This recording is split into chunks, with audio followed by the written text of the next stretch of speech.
네, 오늘은 한 해 동안 베풀어 주신 하나님의 은혜를 기억하며 감사드리는 추수감사주일입니다. 들판에 곡식이 있고 열매를 맺게 하시는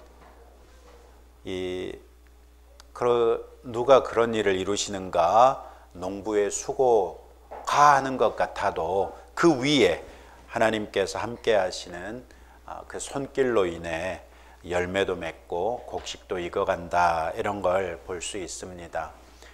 작년이었던 것으로 기억되는데요, 필리핀에 계신 임종웅 선교사님이 오셨는데 잠깐 바람을 쐬러 하동을 갔던 적이 있었습니다.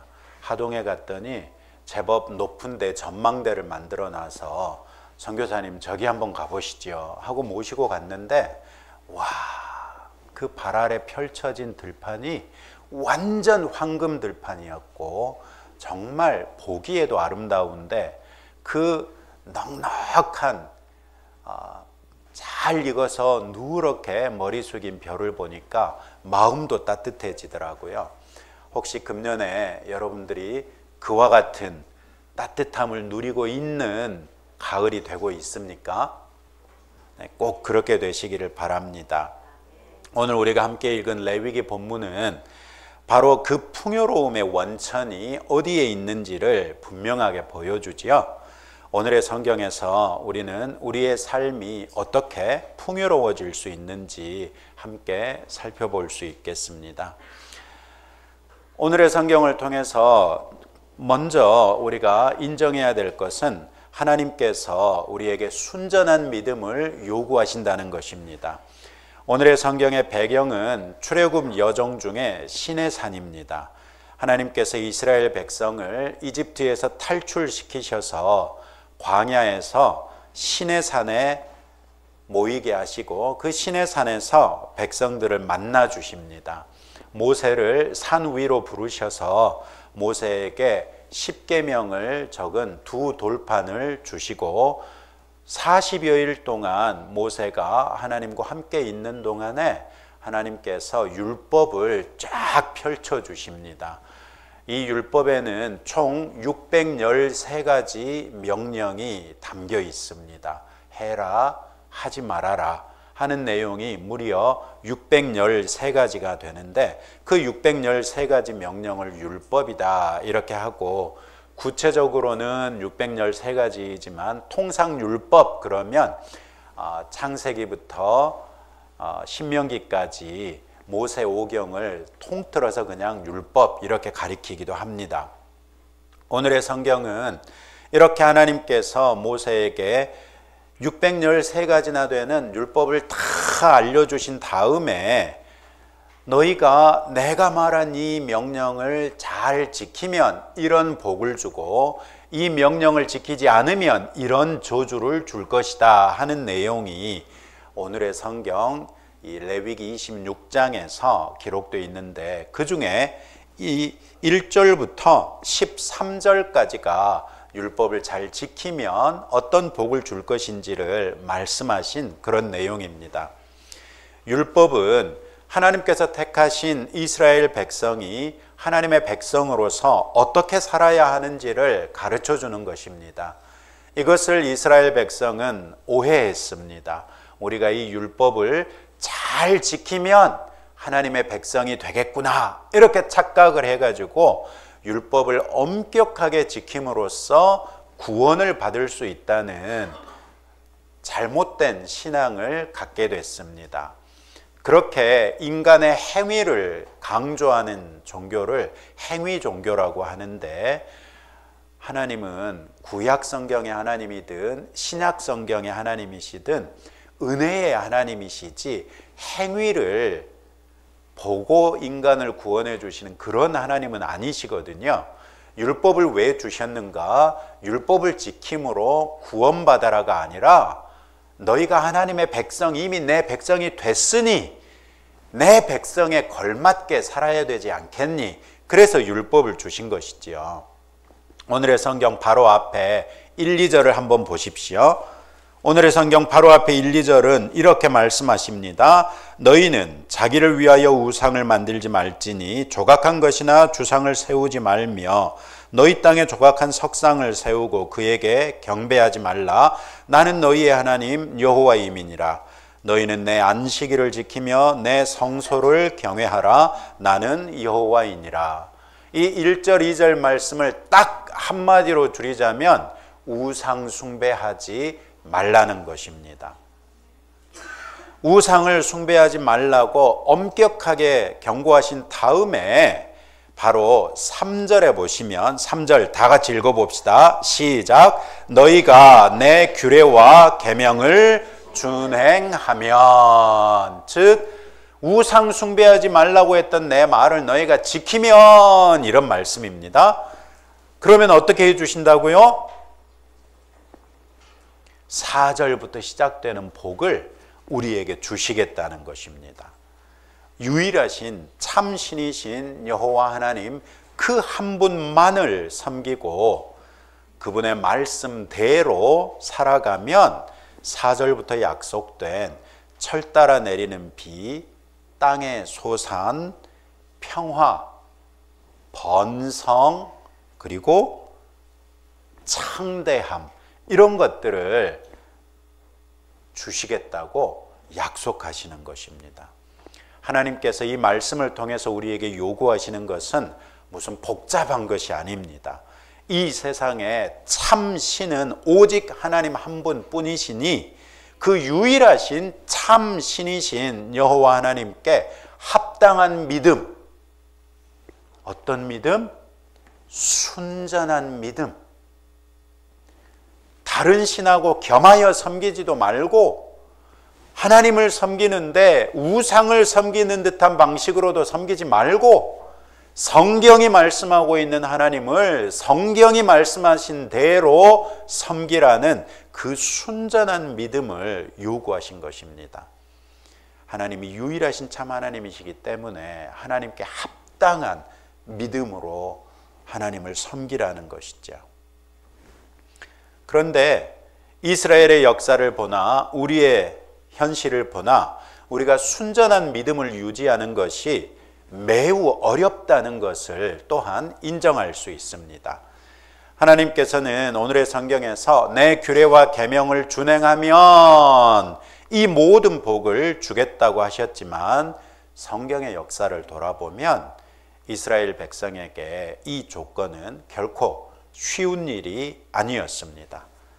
그들은 이런 율법을 받은 지 얼마 되지도 않았는데도, 그래서 아직도 광야에 머물러 있는데도 하나님에 대한 믿음이 얼마나 약했는지 여실히 보여줬습니다.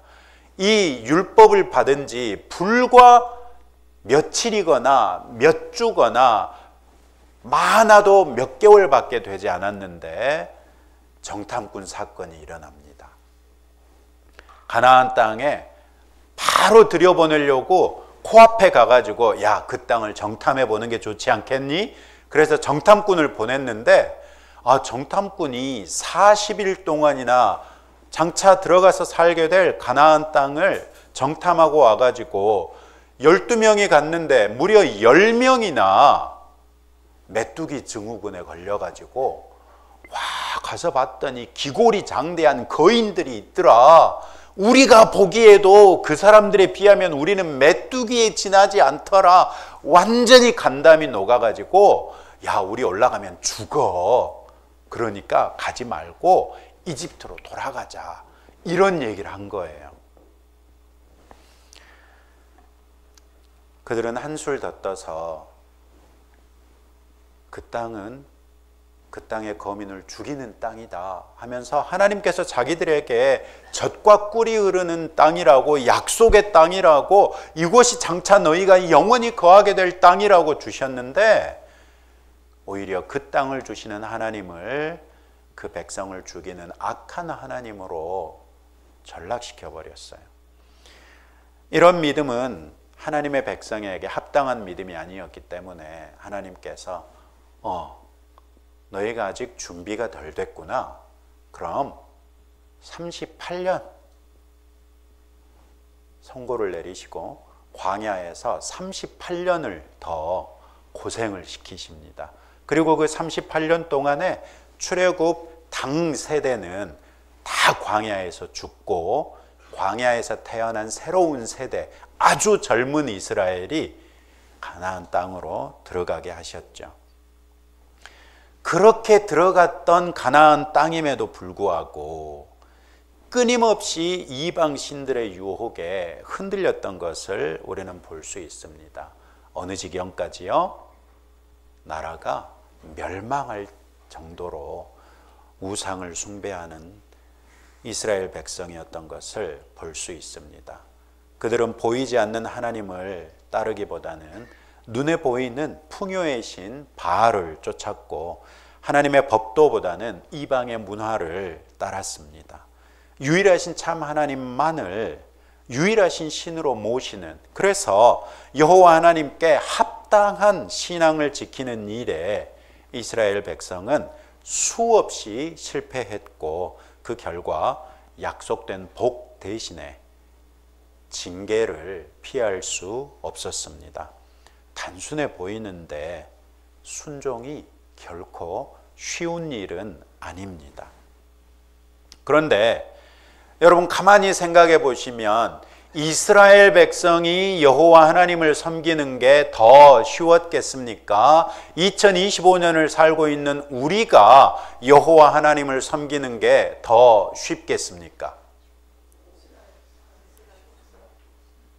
그죠? 우리가 생각하기에는 이스라엘 백성이 훨씬 쉽고 우리가 훨씬 더 어려울 것만 같아요. 제가 생각하기도 그렇습니다. 오늘날 우리가 살아가는 이 시대는 성경 시대보다 여호와 하나님께 합당한 신앙을 지키는 것이 훨씬 더 어렵습니다. 그러면 우리가 하나님께 합당한 신앙을 지키는 게 더 어렵겠습니까? 우리의 후세대들이 바른 신앙으로 사는 게 더 어렵겠습니까? 후세대들이 바른 신앙으로 사는 게 우리가 바른 신앙으로 사는 것보다 더 어려울 것입니다. 성경시대, 즉 고대 사회는 사람들이 신의 존재 자체를 의심하지는 않았습니다. 고대시대 사람들의 고민은 신이 존재하는가가 아니라 어떤 신이 나에게 복을 줄 것인가 였습니다. 수많은 삶의 문제들이 신의 뜻이라는 말로 충분히 설명되던 그런 시대였습니다. 삶의 모든 영역이 종교와 밀착되어 있었고 신앙과 삶이 동조된 그런 시대를 살았습니다. 그러나 오늘날은 다릅니다. 우리는 신의 존재 자체를 부인하는 시대를 살고 있습니다. 우리 삶의 문제가 다양하고 복잡한 만큼 다양한 해결책을 제시하다 보니 과학기술 문명이 눈부시게 발전했고 하나님 없이도 세상이 잘 돌아가는 것처럼 보이게 만들어버렸습니다. 비가 오지 않으면 기도하는 대신에 인공강우를 연구하고 질병이 닥치면 하나님을 의지하기보다는 첨단 의학을 먼저 찾습니다. 뿐만 아니라 우리 시대는 인간의 욕망을 자극하는 수만 가지 오락과 문화예술로 가득 차 있습니다. 스마트폰 하나만 있으면 하나님을 생각할 겨를도 없이 24시간 내내 재미를 얻을 수 있습니다. 성경시대의 우상은 보이지 않는 신을 사람들의 손으로 만든 조각품이나 그림 등으로 보여준 것이었다면 오늘날의 우상은 나 자신의 만족, 편리, 그리고 물질 만능주의라는 그럴듯한 옷을 입고 우리를 유혹하고 있습니다. 그러나 우상의 본질은 성경시대나 우리 시대나 동일하지요. 나 자신을 섬기는 것이었습니다. 이처럼 하나님을 찾지 않아도 불편이 없는 사회, 아니 하나님을 믿는 것이 오히려 비이성적으로 취급받고 있는 불편한 시대에 성경의 하나님을 유일한 창조주로 고백하며 그분을 우리의 신으로 모시고 그분의 말씀대로 사는 것은 성경 시대보다 몇 배나 더 힘겨운 싸움일 것입니다. 그런 의미에서 오늘 또 이렇게 예배당에 나와서 여러분의 믿음대로 살려고 노력하시는 성도 여러분들에게 제가 박수로 격려합니다. 자, 이제 여러분이 받았으니까 저도 좀 격려해 주세요. 저도 믿음으로 살려고 노력하고 있거든요. 세상에 저같이 뻔뻔한 목사는 없을 거예요. 이제는 서로에게 좀 격려합시다. 힘들고 어려운 가운데도 믿음으로 사시는 모습을 격려합니다. 축복합니다. 그렇기 때문에 하나님께서 오늘 약속하신 이 복이 저나 여러분들에게도 반드시 임하실 거라는 것을 알 수 있지요. 하나님은 영원하시기 때문에 우리 시대에도 동일한 복으로서 보상해 주실 것입니다. 우리 시대의 순전한 믿음으로 사는 것이 그만큼 더 힘들기 때문에 오늘 우리가 지키는 이 믿음이 더욱 값지고 위대합니다. 세상 모든 문화와 가치관이 하나님은 없다, 네 마음대로 살아라 이렇게 외칠 때 아닙니다. 하나님은 살아계시니 나는 하나님의 말씀대로 살겠습니다. 이렇게 고백하는 것이야말로 하나님께서 찾으시는 참된 신앙입니다. 오늘의 성경 4절 이하에서 약속된 복은 얼핏 보면 오늘날 2025년 같이 과학기술 문명이 극도로 발달한 시대에는 맞지 않는 것과 같은 그런 느낌이 듭니다. 아니면 이 복을 읽으면서 아따 우리 아버지는 좋으시겠다, 우리 어머니는 좋으시겠다, 농사 지으면서 이런 복을 받으면 얼마나 좋겠어요, 그렇게 생각했을지도 모르겠습니다. 그러나 이 말씀은 농경사회에만 국한된 그런 복이 아니지요. 세상이 아무리 발달해도 생명의 주관자는 여호와 하나님이심을 인정하는 사람들에게 하나님께서 가장 적절한 때에 필요한 은혜를 주시겠다, 그것도 풍성하게 주시겠다는 약속입니다.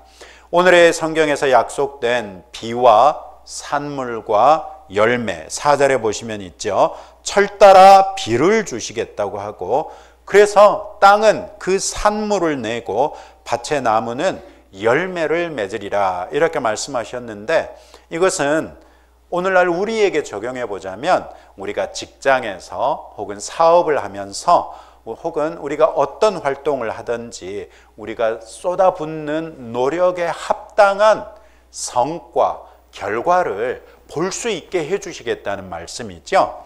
그런데 5절 말씀해 보세요. 너희의 타작은 포도 딸 때까지 미치며, 너희의 포도 따는 것은 파종할 때까지 미치리니. 이렇게 살면 좋겠습니까? 안 좋겠습니까? 자, 좋겠다고 생각되시는 분? 이분들은 부지런한 분들이세요. 안 좋겠다고 생각하시는 분? 손을 저만 들고 있네요. 게으른 사람이에요. 생각을 해보세요. 타작이 포도 딸 때까지 미치고 포도 따는 것은 파종할 때까지 미친대요. 이게 뭔 말이에요?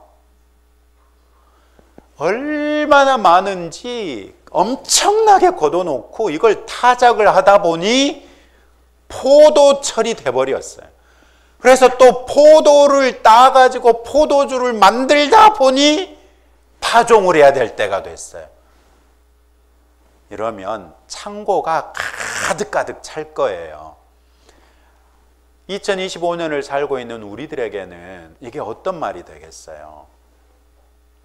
4절은 그래, 너희가 수고하고 애쓰는 노력에 합당하게 결과를 볼 수 있도록, 성과를 얻을 수 있도록 복주마 했는데 5절 말씀은 뭐예요? 너희가 한 것보다 더 주시겠다는 거예요. 그래서 제가 종종 기도할 때 그런 거 있잖아요. 우리의 노력에 복 주셔서, 혹은 우리의 섬김에 복 주셔서, 그러면 우리의 섬김에 합당한 열매가 100밖에 안 돼도 하나님께서 기뻐하시면 120도 300도 주실 수 있는 하나님이시기 때문인데 5절 말씀이 바로 그 말씀을 하고 있는 것이죠. 6절부터 8절에 보면 우리의 삶을 더 부유하게 하고 윤택하게 해주겠다, 넘치는 성과로 우리에게 기쁨을 주겠다, 이게 4절 5절인데 6절부터 8절은 야, 내가 아무리 넘치게 해줘도 너희의 삶이 평안하지 않으면 너희 그거 누릴 수 없지 않니? 그래서 하나님께서 그 땅에 평화를 주시겠다는 거예요.